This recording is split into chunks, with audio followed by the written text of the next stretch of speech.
Hey, sweetie. So we need to talk about your grades, young lady. Oh, really? You do need math in the real world. Am I having this conversation with you? Yeah. Excuse me, who are you talking to? Wow. Not another word. Don't you dare. Don't.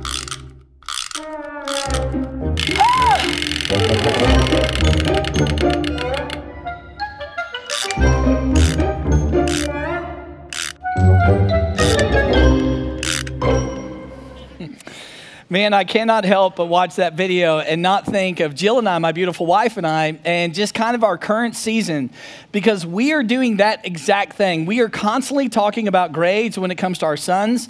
In fact, this week, I think we've had about 4,325 conversations, maybe somewhere around that, when it comes to grades with our boys. In fact, this week, for real, I was having a conversation with one of my sons in the kitchen, and we were talking about his grades, and I was just talking to him, and I was like, he got a 0, and I was looking at him, and I'm just like, put your name on the paper. Just do that. Maybe you get a 5 for that. I don't know. Like 5 is better than 0. Just do something, right? And so we were having this conversation, and I was getting a little bit emotional. And then I started talking about not only, put your name on the paper. I started talking about responsibility equals freedom. The more responsible you are, the more freedom you get. You want freedom. Hey, you got to be responsible. And so I get all worked up. And the more I talked, the more I did this thing. I just kept winding and winding and winding my mouth. And then I looked at my son, and this is what I look like. And I kept going and going, and I started talking about this. I said, when you're 25, you're going to look back to this moment. You're going to thank me for this. And when you're 35, I just kept going. And no kidding, we were both standing in the kitchen having this conversation. And all of a sudden, he sits on the floor as I'm talking and just going. And I look at him, and I was like, what are you doing? And he looked at me and he says, Dad, you're talking so much. I'm just getting tired, right? And I'm just telling you, like when that happened, this just popped up in my mind. It's a passage in the Bible. It's a proverb, just a wise statement. And here's what popped in my mind as he said that. It says this, too much talk leads to sin. Too much talk leads to brokenness and hurt. Be sensible and keep your mouth shut, which I feel like it's pretty direct, right? But for me, I didn't want to be sensible. I was like, no, I don't want to be sensible. I want to talk. And so I want to wind this thing up. So I started winding mine up. And the more I wound mine up, guess what my son did? He wound his up. And he started winding his up. And so I started talking to him. He started talking to me. And we're like this. And we're going back. And we're going forth. And we're going back. And we're going forth. And we were wound up. And I was wound up a little bit more, looks like. And I'm just telling you, in that moment, this week, and there's been lots of moments like this, as we're just going back and forth. I mean, this passage is so spot on. I mean, things will leave my mouth. I'll say things that I just look back on as a dad, and I just regret. I just go, I just went too far. I just said too much. And sin is right there. Hurt is right there. Brokenness is right there. And vice versa for my son. He'll look back at these moments and go, you know what? I wound my mouth up too much too. And I think that's not only present in my conversations, as a dad. I think perhaps you can relate to that. I think that's also present in my conversations with Jill in my marriage. I think there are times, emotion gets involved and we just go back and forth. Or I think there are times, with some of my best friends or some people who are closest to me relationally, I'll just get going and we'll just get going. And it's in those times that so much hurt can happen. It's in those times that so much division can happen. And my question is this, so why do we do that? Why do you do that? Why is that? And where does that come from? Those words that we say and when we wind up our mouth, where does that come from? And is there anything we can do when it comes to our words? Is there anything we can honestly do to not tear things down, but actually to build things up? And the good news is there actually is. The good news is that the Apostle Paul, 2,000 years ago, actually spoke right into this whole discussion we're having in this series about, our big mouths and the words that we say. And what the Apostle Paul says is so insightful and so helpful. And today I actually want us to take a peek at that and learn from him.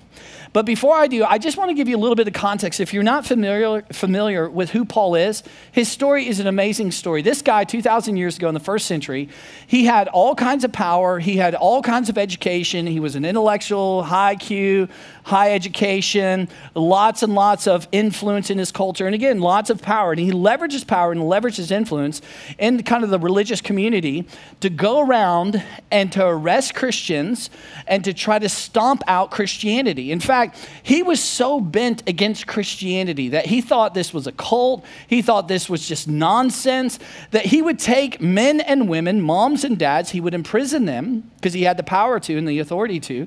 And if they didn't confess that they, no longer believe in Jesus Christ, then he would actually have them killed. I mean, that's Paul, right? And then something happened in Paul's life. Paul, what happened is he came face to face on his way to the city to arrest more Christians. He came face to face with a resurrected Jesus Christ. And when he saw resurrected Jesus Christ, his life turned 180 degrees. And he spent the rest of his life going all around the Mediterranean rim, starting all these churches and sharing this incredible news that you can have peace with God, and it's simple.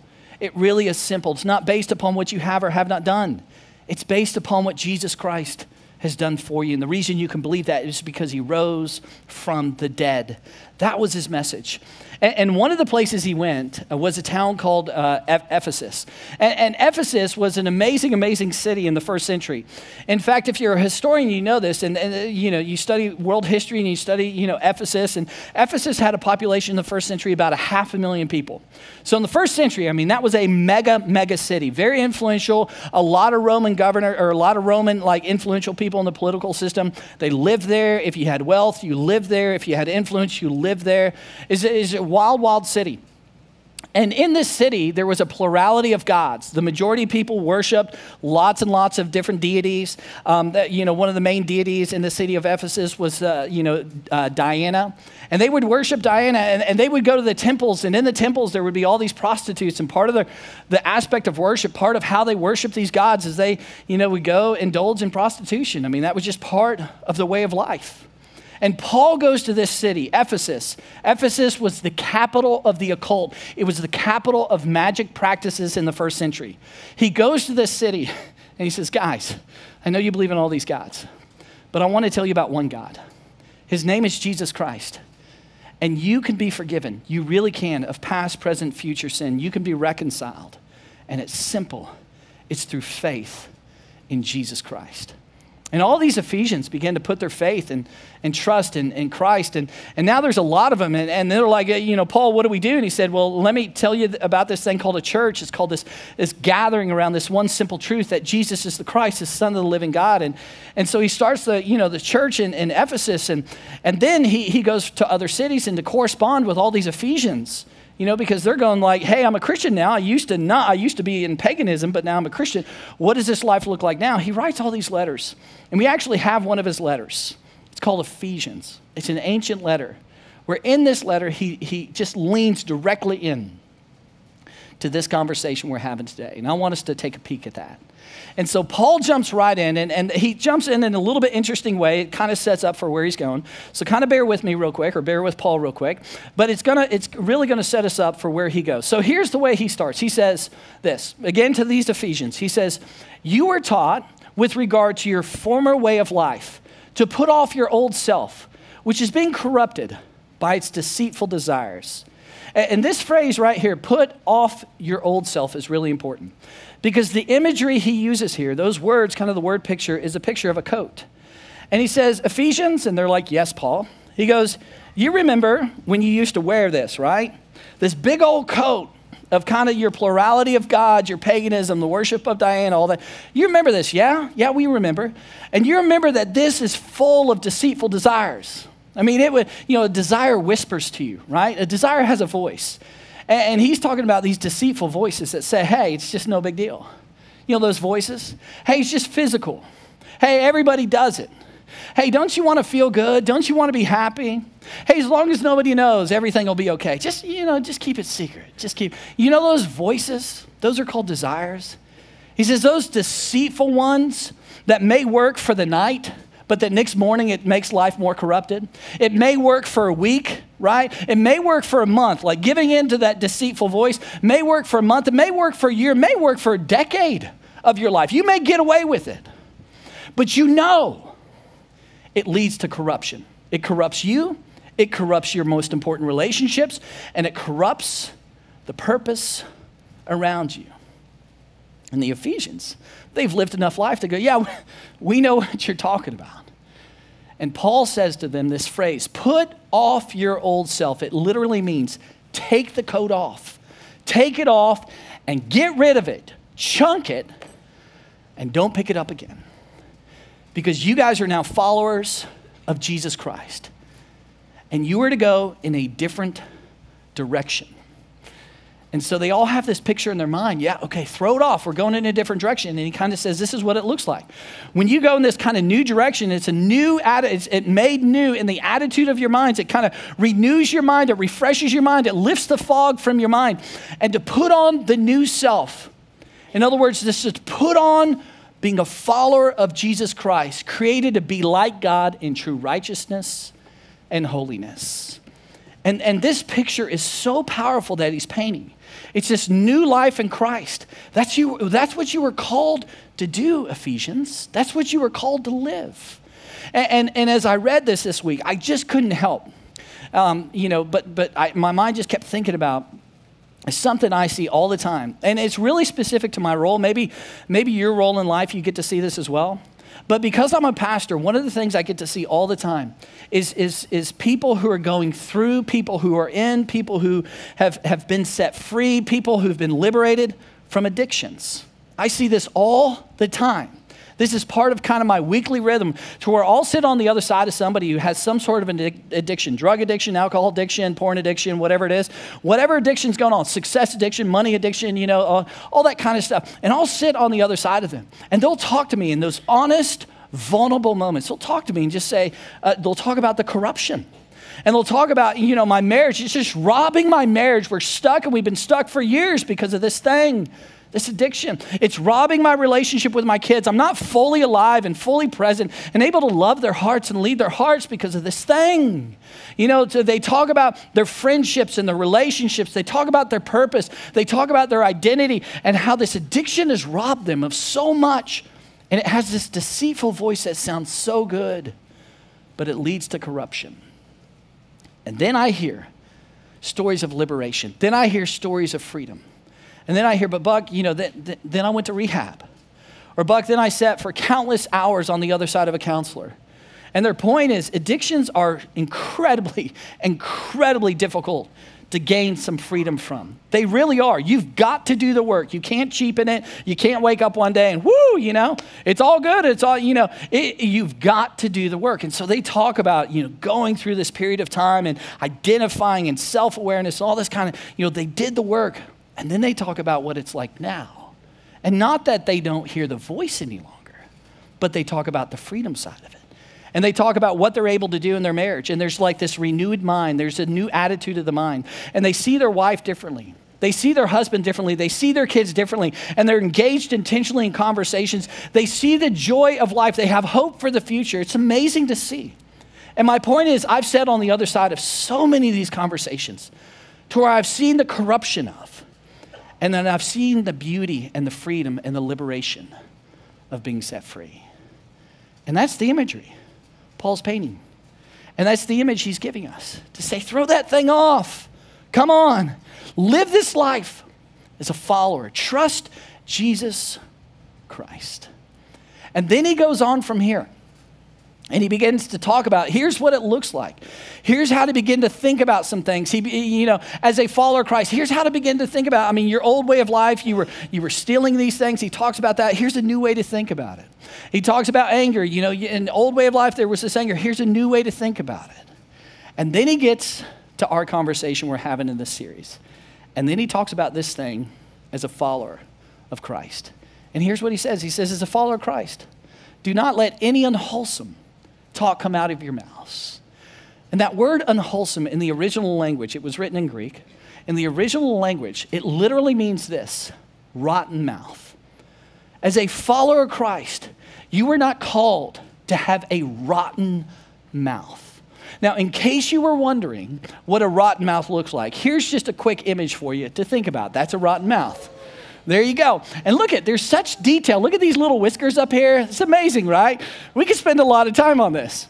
But his point is this, and this is a hard image to look at. But he's like, Paul's saying, hey, stay focused, come on. He says, as a follower of Christ, you shouldn't have a rotten mouth. There's a new way to think about this. Because out of a rotten mouth come rotten things, right? Out of a rotten mouth come words of hurt. Your father said something, your mother said something, words of hurt. Maybe there was a lie that was just told over and over. You know what that feels like when there's a lie on the other side of you. That's just hurtful. That's a rotten mouth. Or maybe words of division. Words of division are all about blame. That blame game that you play relationally and it just keeps you stuck relationally. Well, it's your fault. No, it's your fault. No, it's your fault. No, if you would just change. No, if you would just change. No, if you would just do these three things, then you get in that whole cycle. And there's no one accepting responsibility. No one's going to, be the most mature one to look at their piece of the pie and go, hey, I'm just going to own my piece of the pie. No. I'm just going to play the blame game over and over and over. Do you know what that leads to? Words of hurt. Words of division. That's a rotten mouth. Or words of gossip. Hey, I know she's not here. I know he's not here. I know that organization's not here. I know the church and that ministry's not here. But let me go ahead and tell you my version of the story. Such evilness, such division, such gossip. That's a rotten mouth. Or words of shame. Shame is all about identity, right? Words that connect to your identity. When somebody says, hey, you're such a loser, that's a shameful term. When somebody says, what the hell's wrong with you? I mean, you're covering their whole identity. Those are words of shame. And guys, I am so guilty. One of my greatest regrets, and I've talked about this if you've come to North Point for a while. One of my greatest regrets as a parent, the first 8-9 years of parenting, I used words of shame for control so many times with my sons. To where I would say things to my 5-year-old son like, what's wrong with you? Or, what's going on? And they're 5 years old. They're making 5-year-old choices, foolish 5-year-old choices.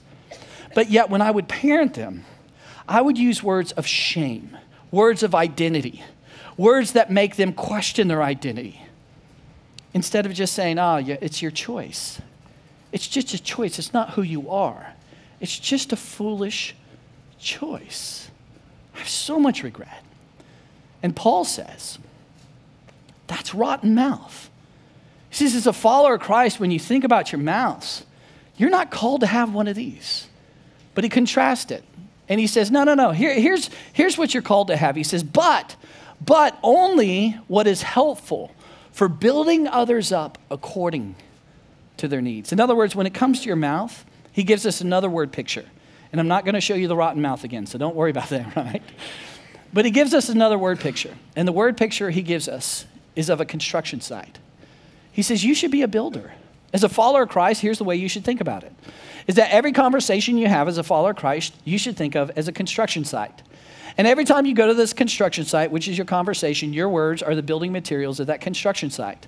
And every conversation you have, that you should think through every word that you use and how you phrase things, how you set up things, how you think about things, and how you speak things in such a way to build that individual up so that when they leave that conversation with you, they are better off for it.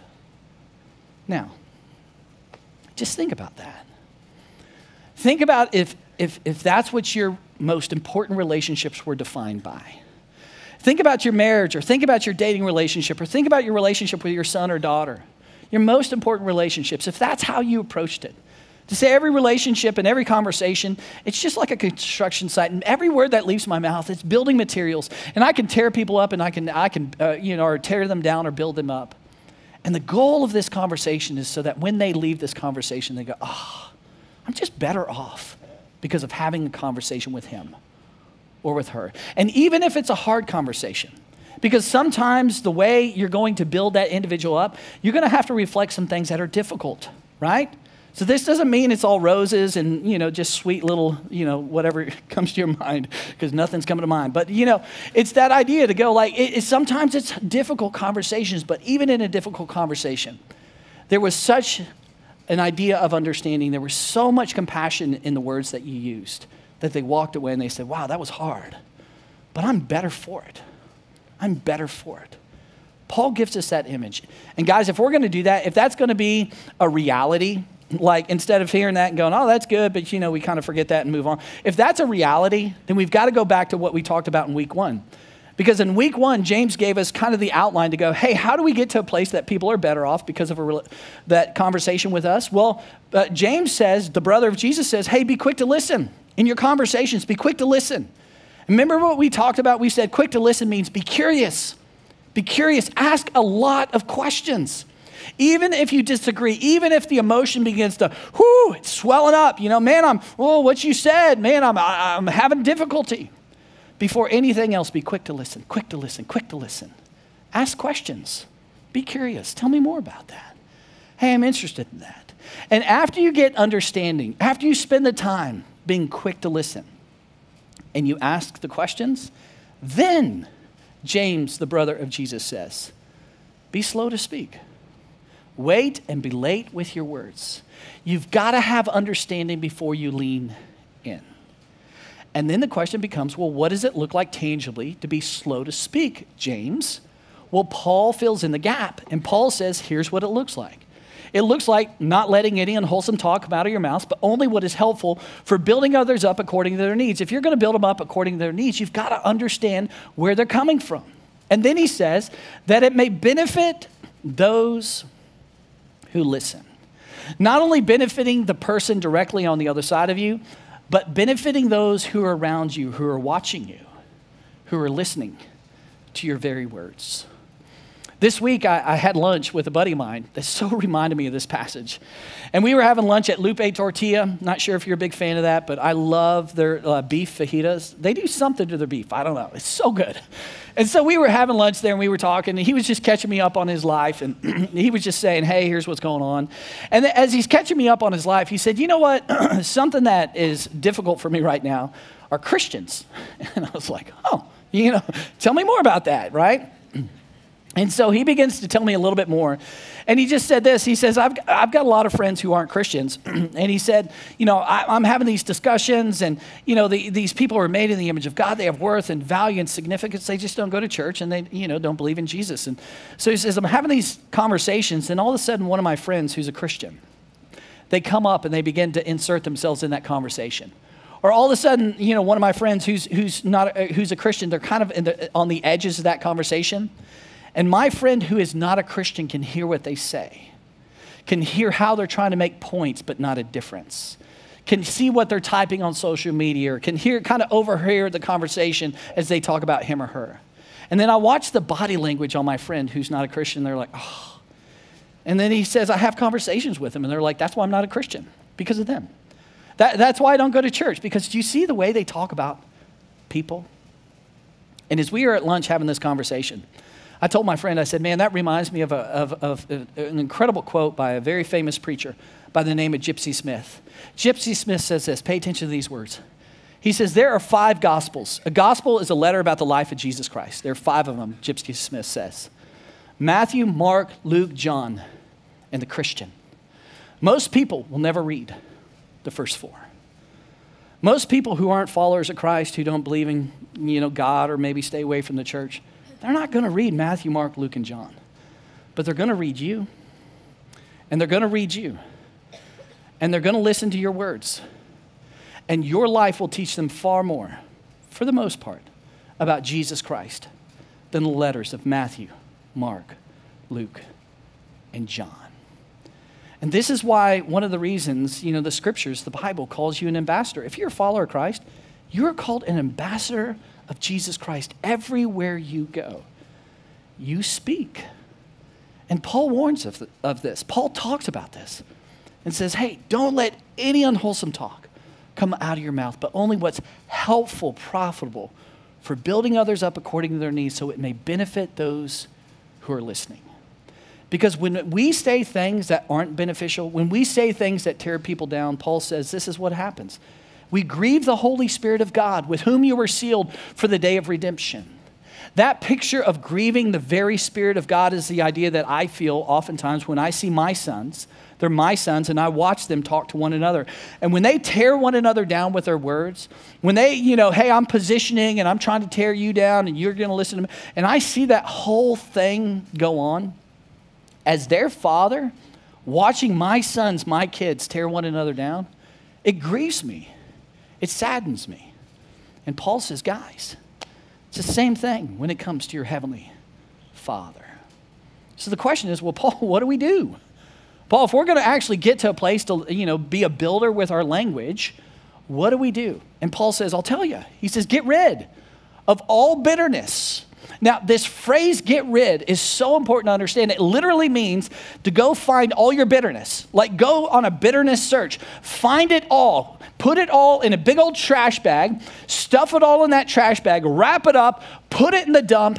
And you can never have access to it again. Get rid of your bitterness once and for all. Now, the question is, well, Paul, if you want me to do that with my bitterness, what is bitterness? Well, just to kind of give us a little perspective on what bitterness is, bitterness refers to a settled hostility that poisons the whole inner person. In other words, you settled it in your mind what they said to you was wrong. It's created this poisonous hostility that's inside of you. That's bitterness. To expand upon that, somebody does something we do not like, so we harbor ill will against them. And then, look at this, bitterness leads to wrath, which is the explosion on the outside of the feelings on the inside. It's that thing inside of you that's going to come out of you regardless who's with you. And bitterness leads to so much destruction. Paul tells us bitterness leads to rage and anger and brawling and slander, along with every form of malice. The very things in life that you and I regret, the very things in life we wish we could go back to and have a redo. You see, what's important and what Paul's teaching you and me is this, is you can't be a builder, relationally be a builder if you're bitter, because what's in you will come out of you. In fact, Jesus says the same thing. Jesus says these words. He says, for the mouth speaks what the heart is full of. If you're full of bitterness, Paul says it's going to come out of you, and it's going to grieve our heavenly Father. So Paul, how do we get rid of bitterness? What does that practically look like? Well, Paul ends the passage and he gives us some insight. And he says, here's what it looks like. Be kind and compassionate to one another. That's what I want, Paul. But how? He says, forgiving. It's about forgiveness. Forgiving each other, just as in Christ God forgave you. Paul is teaching us, and this is so important, that the antidote to your bitterness that is leading to tearing people down in your relationships is forgiveness. The antidote is forgiveness. So what is forgiveness? Well, forgiveness is this. Think about it this way. Giving someone from the past what they don't deserve so we can give those around us what they do deserve. That's forgiveness. Because you think about forgiveness and it's really not logical, especially in a world that's, if you believe in a naturalistic world like everything here, random time and chance and all that stuff, it's survival of the fittest, which means logically there is nothing to stand on to forgive someone, right? And so you're going to have to give them what they don't deserve. But when you give someone what they don't deserve, it ultimately frees you to do what you and I desire to do. I think every one of us desire to be a builder. So the question then becomes, okay, forgiveness, bitterness, being set free, liberating. I mean, how? How? You know, because we could end the message right here and I could just say, hey, so Paul taught us, go forgive. So go home, work on forgiveness. Think about the people of your past, the words that they've said, forgive them. Wake up tomorrow morning and you should be good to go. I mean, you should be free. You should be liberated to, be a builder in your relationships. But I think you and I have lived enough life, and I think you're smart enough to go, it doesn't work that way. Even though oftentimes the church teaches us, or people teach, that's the way it is. You just go home, think about this passage, pray a prayer, wake up tomorrow morning, And then you should be fine. You should be liberated. You should be free to do what God has called you to do. So there is an honest question of how. And I just want to take just a couple minutes and explain the how. And the reason why I want to do this is because I honestly want us to be free. I want you to be free. I want you to be able to be on the other side of a person and honestly be curious. I want you to be able to be on the other side of a person, to have a conversation, hard or good conversation. They walk away and they're like, man, I'm so much better off because of this conversation. I want that reality for all of us. And if that's going to be, we've got to deal with our bitterness. And the antidote to bitterness is forgiveness. So how do you forgive? What does that even look like? Well, first of all, forgiveness is not an overnight process.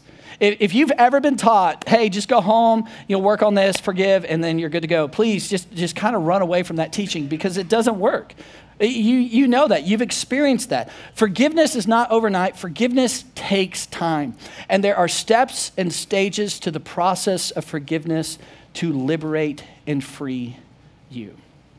In fact, about a month ago, I had the privilege to stand up here in front of an incredible amount of students. We had this thing for our high school students called My Life. And it was super cool. There were almost 300 students in this room. It was awesome to see. If you were here, you kind of experienced it. Just an awesome part of our church. And so there were about 300 students here, and I was, sharing my life with them and just saying, hey, here's how I was brought up. Here's some of the words of my mom. Here's some of the words of my father. Here's what happened to me. And then I just talked about the fact that I'm repeating those things. Even though I swore I would never do it, but now I'm repeating those things. And I just talked to them about my life, and I talked to them about a place I just got stuck in life. And I just said, man, I was so sick and tired of being sick and tired. I was so sick and tired of hurting my wife. I was sick and tired of hurting my kids. I was sick and tired of hurting people. I was sick and tired of never feeling alive as a man. And I said, I was just stuck. I was imprisoned. I didn't know what to do. And then I sat on the other side of an individual who was brilliant and wise, and they taught me about this idea of forgiveness. And I walked them through the steps and stages of forgiveness. So with the last few minutes we have, I just want to walk us through those steps and stages. So the first thing I would say in terms of forgiveness, and this is so important, is you've got to answer this question. Specifically, what did they do? When it comes to that individual that created that bitterness, because it came from somewhere. Maybe it's your father. Maybe it's your mother. Maybe it's your, ex-wife, ex-husband. Maybe it's your boss. Maybe it was that teacher. Maybe it was that uncle. Maybe it was that extended family member. Maybe it was that person on spring break. Whatever it was, that individual did something, said something. And it created that bitterness inside of you. And even if you've been able to suppress it, it's still there and it's coming out of you. So the first step of forgiveness, you've got to understand and talk about what did they do? And then you've got to write it down. You've got to write this down. Guys, this is so incredibly important. Think about it this way. This doesn't do it justice, but maybe it'll help explain why it's so important as to why you have to write it down. Have you ever carried something inside of you that was like a secret, right? That you didn't tell a lot of people, like you just carried it. And then you sat down with someone, you said, hey, can we talk? And you sat down and for the first time in your life, you're like, okay, here it is. And you just kind of get it all out. And they didn't say a single word. Like the person you're sharing this with, they didn't say anything. And then you finish and you're like, oh, I feel so much better. We're done. And you're like the person on the other side is you like, I didn't say anything. But there was such liberation when you got it out. It's the same thing that happens when you write it down. It's so incredibly powerful to write it down. Get on a computer, get on a, iPad, get on a laptop, get a pen and paper, old school, whatever it is. And you've got to write it down and you've got to be specific. What did they do specifically? For me, I've done this in a lot of different arenas of my life, with my mom, with my dad, with a lot of things that have happened to me. I've written a lot of letters. And one of the letters I've written is to my mom. And one of the things I did with my mom is, my mom's amazing, a wonderful woman. She's in heaven today. She passed away in 2012, just a wonderful woman. But one of the things my mom did is growing up, when things would happen to me, or I would try to share with my mom my emotion, she would use her favorite phrase, which is suck it up. Just suck it up. I remember when I was 5 and I wrote this down and, I was first, it was like my second year in school and I got bullied and I came home and this guy wanted to fight me on the playground and, he wanted to invite all these people and he was going to beat me up. And I came home and I was like scared. I was nervous. I didn't know how to react. And I talked to my mom about it and she's like, that happens all the time. Just suck it up. Just suck it up. I remember when I was 10 years old, I decided to chunk some gas on a fire. Bad idea, by the way. And so I chunked gas on a fire, and a big fire stream came back, lit my hand on fire, and I was like, oh, and got it out. And I called my mom because she was at work. She worked a lot. And my mom said, does it hurt? And I'm like, yeah. And she's like, is it that? And I was like, no. And she's like, well, you're just going to have to suck it up. You're just going to have to suck it up because I won't be home for a few hours. I remember when I was 24 years old, I was playing professional golf at the time and had a terrible tournament, was losing a lot of money, and I was like, I was so frustrated. And my mom happened to be at this tournament. It was in St. Louis. And I got in the car after the tournament. I was so distraught because I was like, I just felt like a failure. And I started to share these emotions, and my mom just cut me off. Said, well, that's the reality of life, Buck. You're going to have to suck it up. And she just that was her phraseology continuously. And so for me, I had to write it down. When I was 5, when I was 10, when I was 24. Specifically, what did they do? Then you've got to answer the second question. The second step is, what do you struggle with as a result? Write it down. Because of what your father said, because of what your ex-wife, your ex-husband, because of what your mother said, because of what that man did. What do you struggle with today as a result of what they said and what they did? With my mom, because of what she did, my mom, again, amazing, she was just not that great at nurturing. And so nurturing is the idea that, hey, let me help you as a little boy or a little girl. This is so unique to a woman, so unique to a mom. This is why, moms, you are more valuable than you've been told that you are more valuable than you know. You are distinctly designed to be able to pull the emotion out of your little boy or your son. Or your daughter, and help them discover the way on how to feel. You're the ones who teach us how to feel, how to regulate our emotions, to not feel too much and not feel too little. Where do we learn that? We learn that from mom. You're the ones to help us process the emotions in life. And my mom, her favorite phrase was, suck it up, suck it up. And I cannot tell you how painful that was to be vulnerable and to try to share my emotions and to be hit with that over and over and over. So what do I struggle with as a result? Well, I struggle with sharing anything emotionally. I struggle with sharing with my beautiful wife, Jill, my feelings. And so she's constantly guessing, how are you doing? How are you doing? How are you doing? My favorite phrase, I'm fine. Or I'm tired, right? Where'd that come from? It came from somewhere. With people and just being vulnerable and just sharing my emotions, just even knowing how. It's not that I don't want to. I just don't know how. Because my mother never taught me. That's what I struggle with. What do you struggle with as a result of what he did, she did, or they did? Write it down. Third step is, what do they owe you? Here's what they said. Here's what you struggle with. What do they owe you? For me, again, with my mom, she owes me a childhood. She owes me being there, nurturing it, helping me how to process emotions, how to even think and specifically talk about it. She owes me that. What does your ex-wife owe you? What does your ex-husband owe you? What is that family member who said that thing or did that thing? What is that friend? What is that person on social media who said that thing? What do they owe you? Write it down. And here's where it gets tricky. Is that once you get to this process and you begin to write that down, here's what they owe me. Oftentimes the process of forgiveness, most all times, it's not linear.